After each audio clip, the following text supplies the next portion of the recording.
जय हिंद दोस्तों। तो मैं आपके लिए इस वीडियो में लेकर के आया हूँ इंडियन आर्मी जीके का जो है 15 इम्पोर्टेंट प्रश्न। क्योंकि आपको दोस्तों बता दें कि अगर यदि आप फिजिकल निकाल लेते हैं तो आपको यहाँ पर रिटन एग्जाम भी देना होता है, जिसमें से जीके के 15 प्रश्न आपका पूछे जाते हैं। ठीक है, और मैं आपको बता दूं कि इस वीडियो में आपका 15 में से 8 सही करने का टारगेट है। अगर यदि आप 8 सही करते हैं तो आपका तैयारी ठीक है, नहीं तो आपको थोड़ा सा और मेहनत करने की आवश्यकता होगी। ठीक है, और फ्रेंड्स आपको बता दें कि ये हमारा जो है प्रैक्टिस सेट नंबर 46 है और अभी तक हम लोगों ने 45 वीडियो जो है देख लिया है। और पिछला वीडियो का डिस्क्रिप्शन में आपका जो है लिंक दिया हुआ है, वहाँ से जा करके आप जरूर क्लिक कर लीजिएगा। ठीक है, और इसको देख लीजिएगा 45 नंबर सेट वाला। तो चलिए हम लोग स्टार्ट कर लेते हैं पहला प्रश्न से। देखिए, विश्व रेडियो दिवस जो है वो कब मनाया जाता है? तो देखिए, प्रत्येक वर्ष जो है विश्व रेडियो दिवस मनाया जाता है 13 फरवरी को। सही उत्तर आपका हो जाएगा ऑप्शन डी। अगर यदि आप डी लगा रहे थे तो बिल्कुल सही थे। और फ्रेंड्स आपको हम बताना चाहेंगे कि इसमें जो है लगभग रोज़ जो है जीके के प्रश्न आपको देखने के लिए मिलते हैं। तो इस वीडियो को देखने के लिए और भी अधिक वीडियो देखने के लिए आपको चैनल को क्या करना है, सिंपल सी सब्सक्राइब कर लेना है, ताकि नोटिफिकेशन आपके स्क्रीन पर दिखे और वहाँ से जा करके आप टेस्ट लगा सकते हैं। ठीक है, चलिए दूसरा प्रश्न की ओर हम लोग बढ़ते हैं। विश्व की सबसे व्यस्त व्यापारिक नदी जो है वो कौन सी है?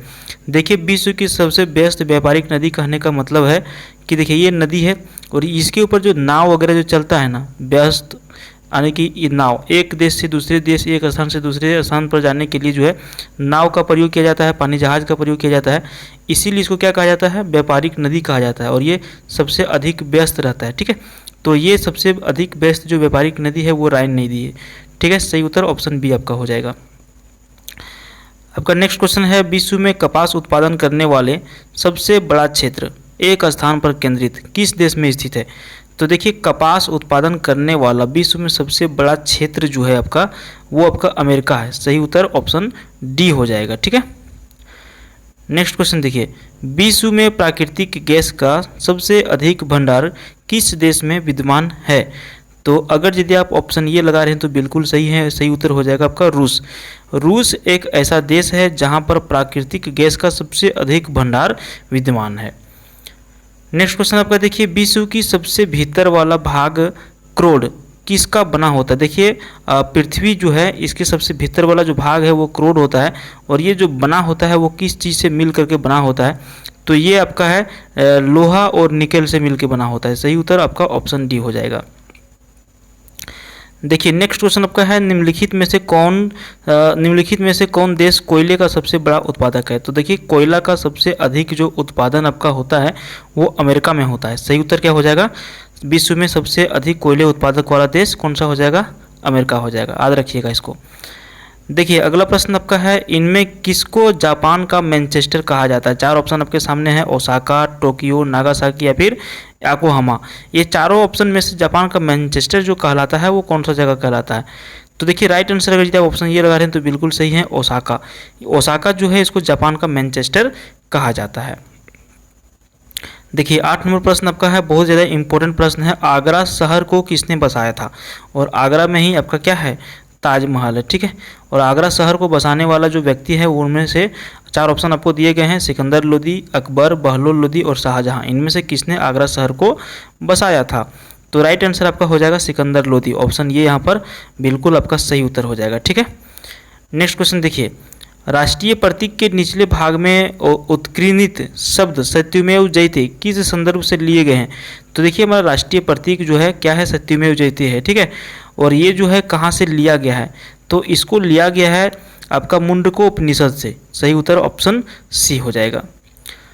नेक्स्ट क्वेश्चन आपका देखिए, अशोक के शिलालेखों की लिपि जो है क्या है? देखिए, अशोक सम्राट जो था, अशोक महान जो था, इन्होंने क्या किया था कि बहुत सारे शिलालेख में जो है लिखवाए थे, लेकिन उसका लिपि जो है वो लिपि के बारे में पूछा जा रहा है कि किस लिपि में लिखा गया था उसको, शिलालेखों को। तो वो ब्राह्मी लिपि में लिखा गया था। सही उत्तर ऑप्शन बी के साथ आप जा रहे थे तो बिल्कुल आप करेक्ट थे। ठीक है, बिल्कुल करेक्ट थे आप। ब्राह्मी लिपि हो जाएगा। अशोक के शिलालेखों का लिपि क्या था? तो ब्राह्मी लिपि था। नेक्स्ट क्वेश्चन देखते हैं, बहुत सारे लोगों को इसका आंसर पता होगा। बिहू निम्नलिखित में से किसका लोकप्रिय उत्सव है? तो देखिए, असम का, उड़ीसा का, बिहार का या फिर बंगाल का। तो देखिए, बिहू जो पर्व है, ये जो लोकप्रिय उत्सव जो है ये आपका हो जाएगा सही उत्तर असम का। ठीक है, क्या हो जाएगा सही उत्तर? ऑप्शन ये हो जाएगा। असम का जो प्रमुख जो उत्सव है, जो पर्व है, त्यौहार है, वो असम का है बिहू। ठीक है, चलिए नेक्स्ट क्वेश्चन देखिए, इंपॉर्टेंट प्रश्न है, आपको जानना चाहिए। महात्मा गांधी को राष्ट्रपिता, ठीक है, महात्मा गांधी को राष्ट्रपिता के रूप में उल्लेख सबसे पहले किसने किया था? तो देखिए, सबसे पहले महात्मा गांधी को राष्ट्रपिता के रूप में उल्लेख करने वाले जो व्यक्ति थे वो थे सुभाष चंद्र बोस। सही उत्तर ऑप्शन ए के साथ आप जा रहे हैं, तो बिल्कुल सही है। नेक्स्ट क्वेश्चन देखिए, प्रथम गोलमेज सम्मेलन जो हुआ था ये कहाँ पर हुआ था? तो आपको बता दें, इसका सही उत्तर आपका हो जाएगा ऑप्शन बी, लंदन में। प्रथम गोलमेज सम्मेलन जो हुआ था वो आपका लंदन में हुआ था, ठीक है। देखिए नेक्स्ट क्वेश्चन 40 नंबर प्रश्न आपका है, देश का लौह पुरुष किसे कहा जाता है? सरदार वल्लभ भाई पटेल को, पंडित जवाहरलाल नेहरू को, महात्मा गांधी को, या फिर लोकमान्य तिलक को? तो राइट आंसर अगर यदि आप ऑप्शन ये सोच रहे हैं तो बिल्कुल सही है, सरदार वल्लभ भाई पटेल जो है इनको देश का लौह पुरुष के नाम से जाना जाता है, ठीक है। और देखिए आपका नेक्स्ट क्वेश्चन है, महात्मा गांधी को अर्धनंगा फकीर किसने कहा था? ठीक है, देखिए महात्मा गांधी को जो है अर्धनग्न फकीर या फिर अर्धनंगा फकीर, इस शब्द का जो प्रयोग किया था, इस शब्द से जो महात्मा गांधी को जिन्होंने बोला था वो कौन थे? ऑप्शन हम लोग देख लेते हैं, हिटलर ने कहा था, जिन्ना ने, चर्चिल ने, या फिर माउंटबेटन ने कहा था।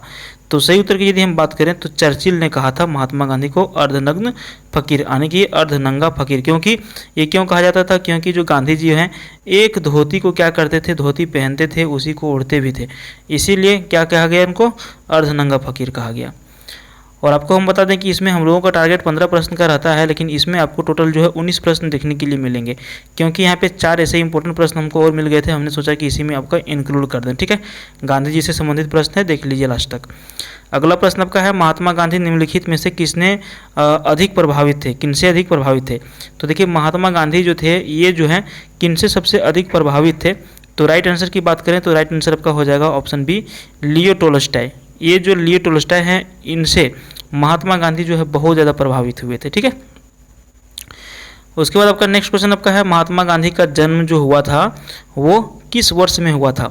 तो देखिए महात्मा गांधी का जो जन्म हुआ था, जन्म की हम लोग बात करें तो आपको याद होगा, डेट तो जरूर आपको याद होगा कि प्रत्येक वर्ष जो हम लोग गांधी जयंती मनाते हैं 2 अक्टूबर को, लेकिन अगर यदि वर्ष ना याद हो तो हम आपको इसका आंसर बता देते हैं। इसका आंसर क्या हो जाएगा? 1869 ईस्वी में महात्मा गांधी का क्या हुआ था? जन्म हुआ था। समझ गए?